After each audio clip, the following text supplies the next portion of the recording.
Hi everybody, it's Pam with Silver and Sparkles, and I've got a tutorial for you today. So a few weeks ago I posted a different one, but envelope similar to this one, and I got some requests for a tutorial. So this one I just call a 3-pocket envelope. So you've got 1 pocket, 2 pockets, and when you flip it over, there's a pocket on the back, okay? I also put a little belly band type item here. So if you want to, you could slide something in the back, some journaling paper, another journaling card or something. Okay. I did get this idea from another YouTube channel, Liz at the Paper. Liz the Paper Project. She did this a while back.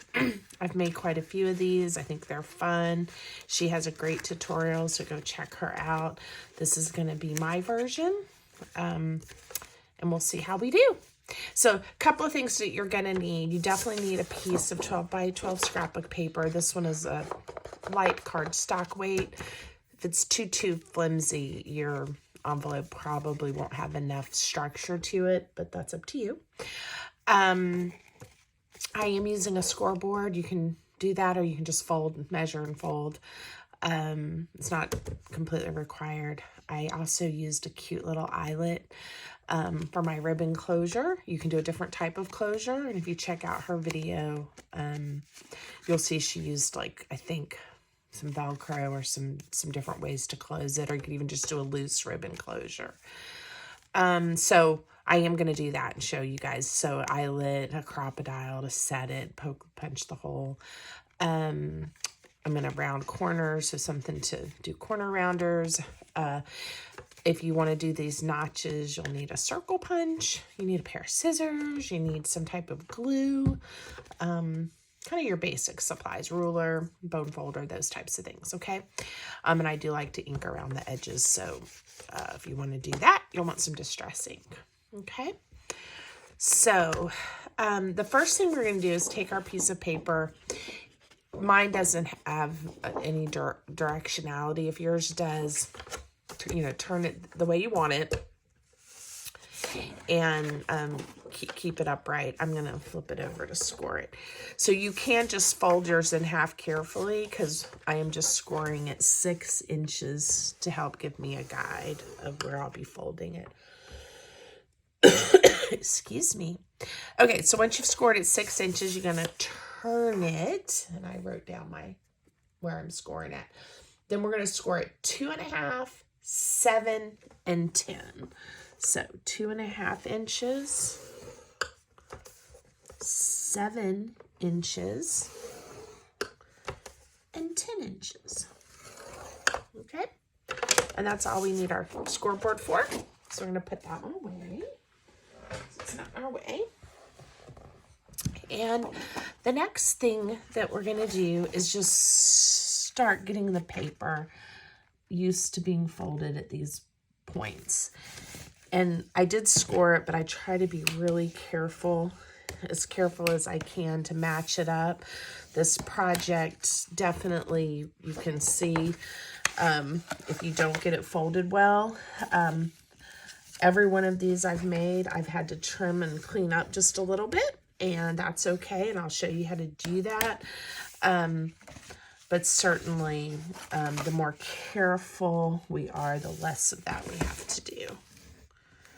And I'm just folding along these score lines and getting it ready. And once I've folded them this way, I'm actually going to go back and fold them the other way, just to really help me when I'm getting ready to finalize this. It just helps to have kind of trained the paper, so to speak, a little bit. So, all right. Now, the next thing you need to do is you need to find, you've got your score line in the middle. The way I have mine turn is the bottom section. It's a little bit wider here and this is the skinnier section, you want to cut on the skinny section to pick the side, but one just right up to this middle score line, okay? And I'm going to do it from this one. Now, what I have discovered is that it's best for me if I cut right under that fold line. Like I said, you just go right up to the middle, and see this is going to flip over like that. Now, I also go ahead, so I found it works best, and just cut that little sliver out. Everything fits together better and folds a little bit better if I just take that part out. If you want to try to mess with yours and fold it and not do that, go for it and see how it works. It just depends. Okay, so now this is what we have. We have one piece that's flippy and one piece that's a big piece. Okay, and again, this is going to turn into all of your pockets. So let me remember how to do this so I don't confuse you.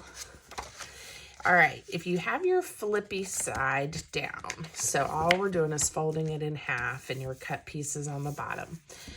We're gonna go to the second fold line and fold up. All right, and then this is gonna fold down. That's gonna be one of your flaps. And then this will be your next flap. And you see what I mean? How sometimes you have to clean it up a little, no matter how careful you've been. And we'll get to that part. You can use your bone folder to help you make these creases. All right, so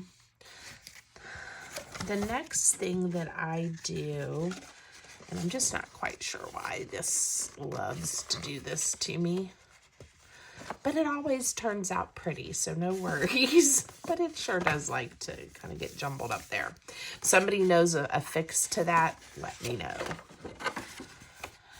Because I haven't figured it out in all the times I've been making these. Okay.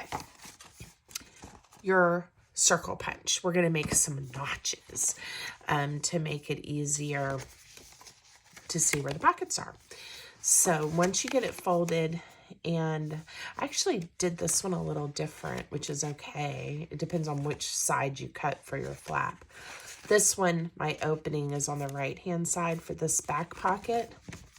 And on this one, it's going to be on the left. It depends on which side you trim this to. Okay, I don't know if that made any sense. All right, so the first thing we're going to do is we know this is our inside pocket right here. So I'm gonna eyeball it. You can measure if you want to and get it right in the center.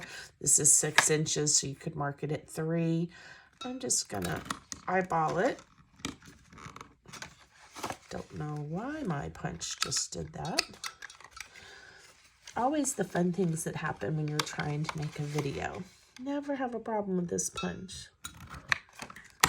All right, there we go.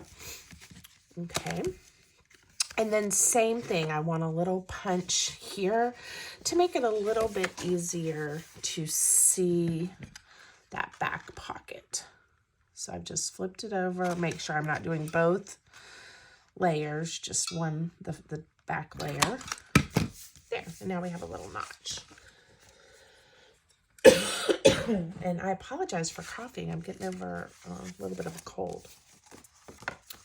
Or allergies. It may also be my allergies, if I'm being honest with myself. Okay, so we're going to open this up, and we are going to put glue all on this panel right here so that this will stick together. And this is where you have an opportunity to straighten up just a little bit and hope it kind of helps you out. So we're just going to add glue to this section here. I'm using my Art Glitter Glue.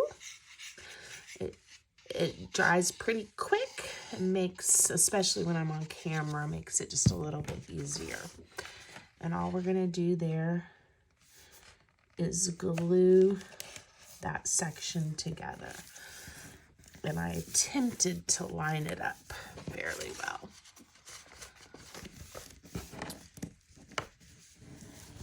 Okay. And then for the next section is I need this piece glued down. And again, I can try to glue it as neatly as possible, and then I'll show you how we're going to trim it up. So I just add glue to the flap like this.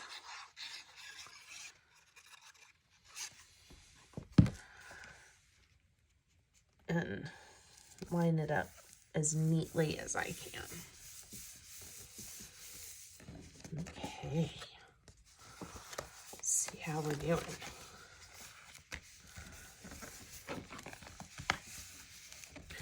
All right, it's starting to come together. And this is one of those you just have to kind of keep working it. If you use a little bit thinner paper, it doesn't buckle quite as much, but then it doesn't have such a nice feel either. Now, this is where I just start to look, and maybe this paper is light. You can imagine with this darker green paper, you could really see when my edges were off by that smidge.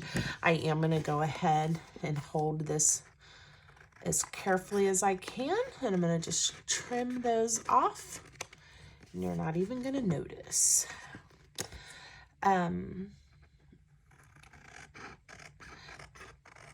And when the project's all over, you don't even remember or see that you had to do that. Okay, so now I have a nice folder or a nice envelope with my back pocket here, pocket here. So now, before I finish gluing all of my pockets down, I am going to, I'm going to round my corners because I do like that. That was something that Liz did in her video, and I thought that just gave it a little bit of a finished look. So I'm going to round those corners. Again, this part's optional. And then we're going to do some ink distressing.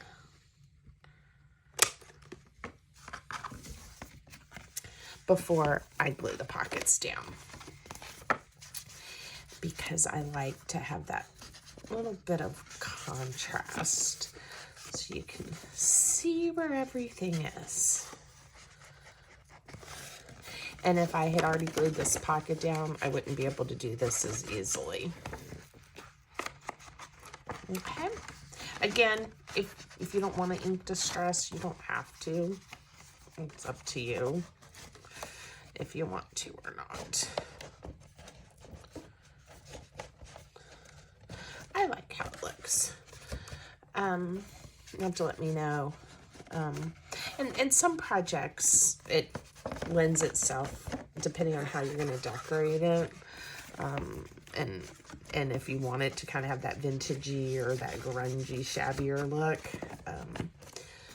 this paper would be perfectly fine without ink distressing.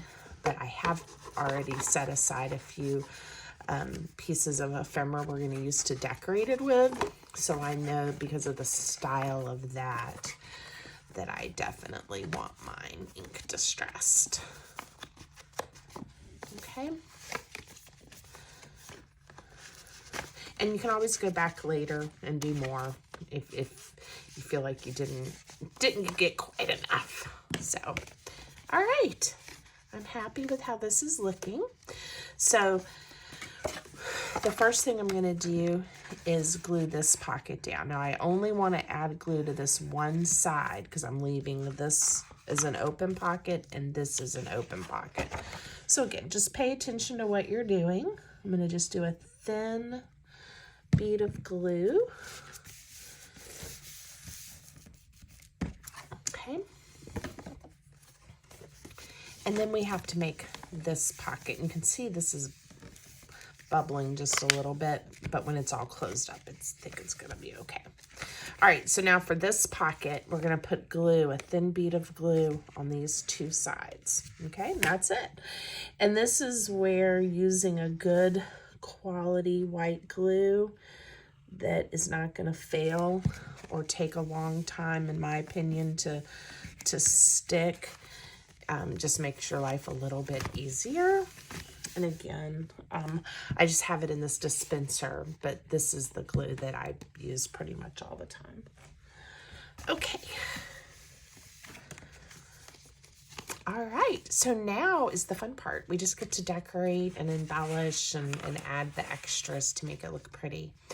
So I'm going to show you how I do the eyelet, how I adhere the lace for the closure, and then we'll do some decorating. So I do use Crop-A-Dile. I have this one, the Big Bite, and I also have this one, and I need to see if there's a warranty on it. Something's happened to it, and it's actually fairly new because I lost my regular Crop-A-Dile probably when I moved the last time, and I've just been using my Big Bite, and then I decided, no, I need my regular Crop-A-Dile back. And I'm just marking this to make it a little bit easier to punch my hole. I just went right to the center. It came down just a little bit. Anyway, and the new one, it won't set an eyelet. It just won't. It just smushes it weird. And so I've been back to my trusty Big Bite. So again, I know I'm going to use one of these thick eyelets. I think that's what that's called. So I came up just a little bit, and then we'll pick the one we want to use. I'm not using one of these, like I could, but one of these little ones like this. It's the same size hole, but I'm going to use one of the chunky ones because I like how that looks, and I'm going to stay with the gold. Okay. And there's all kinds of videos on how to set these eyelets and use the Crop-A-Dile, but I'm not going to go through that right now. Okay, but see how easy it is? So if you don't have one of these or you've not done that before, again, just search on YouTube about the Crop-A-Dile and setting eyelets, and there's great instructions on how to do that. Okay, so I am going to use the same ribbon lace. And what I did is I did not measure this. I just kind of eyeballed what I think would be enough to tie a bow with on one end. And then I'm going to just stick it right through here. And I'm going to pull all of this through. Now, you could just cut it if you know how long you need it, but I'm not measuring, so. All right, so then this one, I brought it around this way and then just tied it. So I think I'm going to bring this one the opposite direction. I don't know if it makes a difference or not, but then the way I do it without measuring is that I just come down and make sure I have about the same amount on this end. And you can always trim it up as long as you had enough. So we'll see how we did. And again, you can use any twine, ribbon, lace, whatever you like. Make it look pretty. There we go. Yep, I've got plenty. And if I decide I want to trim it up later, I can. The way I wrapped the other one, the bow ended up a little bit more on the top, and there's probably enough. Yeah, it made no difference. So depending on where you want your bow to end up, depends on which way you can wrap your lace. Okay. All right. I hope I'm not confusing everybody. And that really, honestly, that's the project. Now, I am going to go ahead and decorate this one because I think that's fun to do together.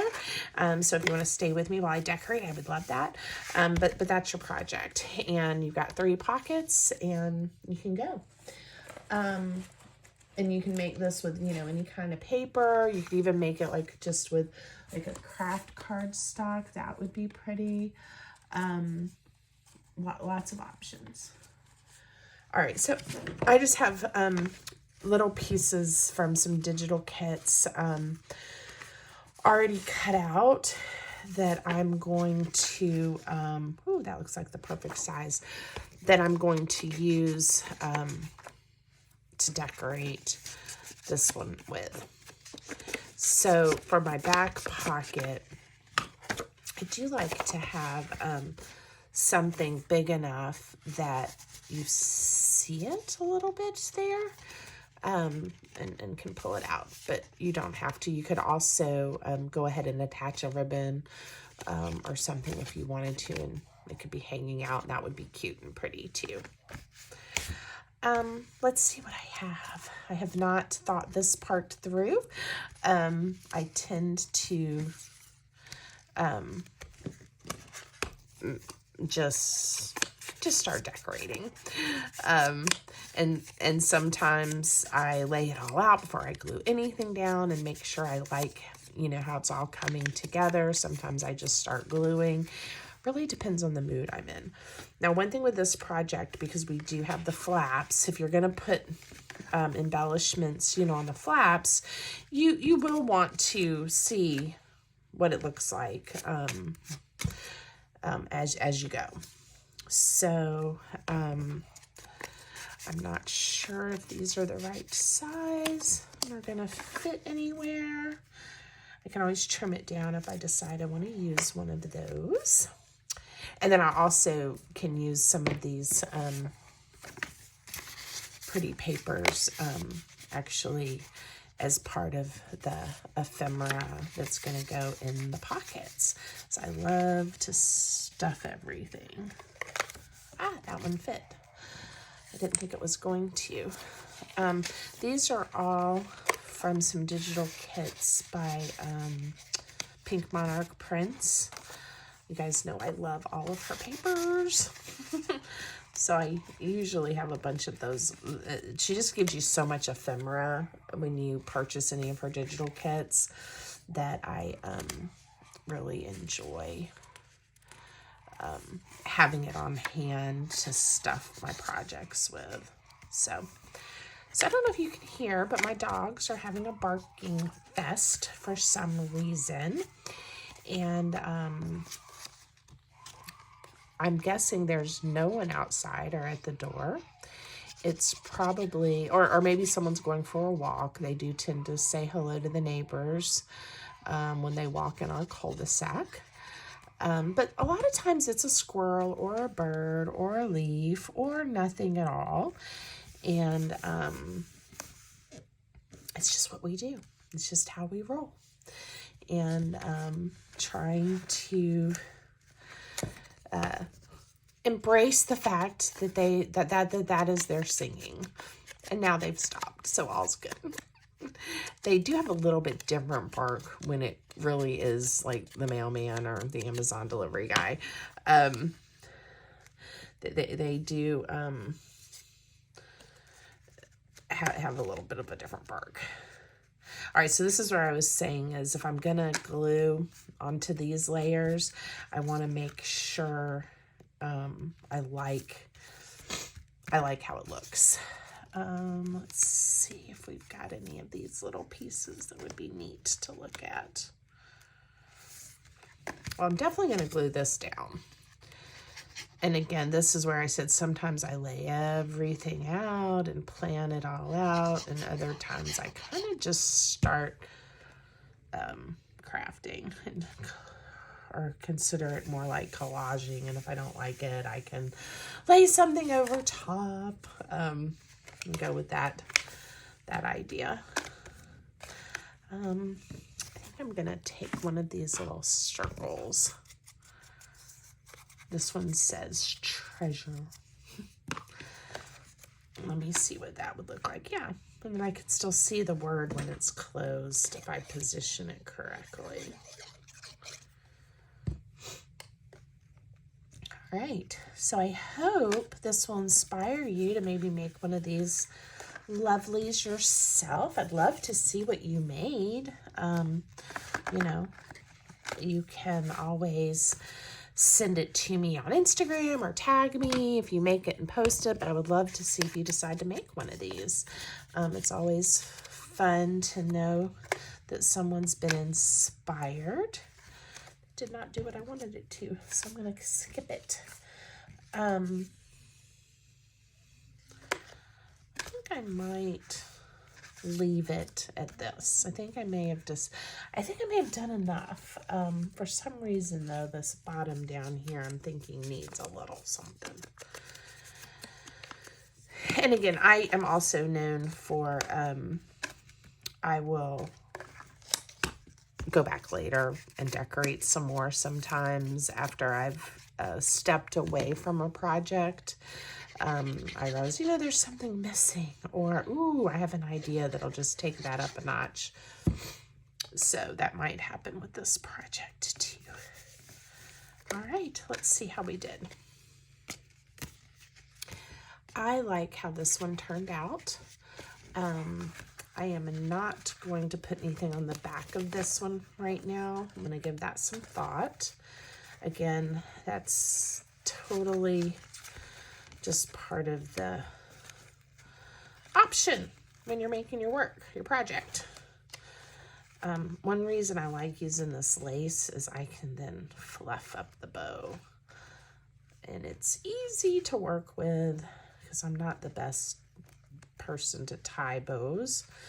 But with this lace, it just opens right up. Really pretty. Looks good. All right, so there we go. Prototype and the one we made together. I hope you like it, and let me know. Let me know if you make one. All right, everybody have a great day. Oh, don't forget to like and subscribe to my channel. It really helps my small business, so I appreciate your support. Thanks.